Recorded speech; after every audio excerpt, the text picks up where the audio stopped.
Radar dodging guided missile destroy INS Imphal આવતીકાલે ભારતીય નૌકાદળમાં જોડાશે. તેને નેવીના વેસ્ટર્ન કમાન્ડમાં તૈનાત કરવામાં આવશે. ભારતમાં બનેલ આ યુદ્ધ જહાજ જમીનથી જમીન હુમલો કરવા ભારતીય મિસાઇલ સિસ્ટમ બ્રહ્માસ્ત્રથી સજ્જ છે. નૌકાદળના કાફલામાં તેના સમાવેશથી સમુદ્રમાં ભારતની તાકાતમાં વધારો થશે. આ હિન્દ મહાસાગર ક્ષેત્રમાં ચીનની વધતી ગતિવિધિઓ સામે શક્તિશાળી સંરક્ષણ પૂરું પાડવામાં મદદ કરશે.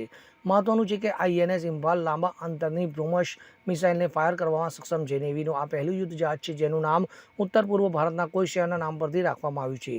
તો ગત 16 એપ્રિલ વર્ષ 2019ના રોજ રાષ્ટ્રપતિ દ્વારા આ નામને મંજૂરી આપવામાં આવી હતી. આ યુદ્ધ જહાજના તમામ ટ્રાયલ પૂર્ણ થઈ ગયા છે અને તેને આગામી 26 ડિસેમ્બર 2023ના રોજ તેને નેવીમાં સામેલ કરવામાં આવશે.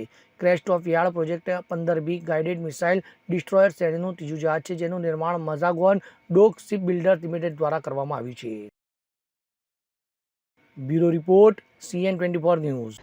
હવે જુઓ દેશ દુનિયાની તમામ ખબરો તમારી આંગળીના ટેરવે.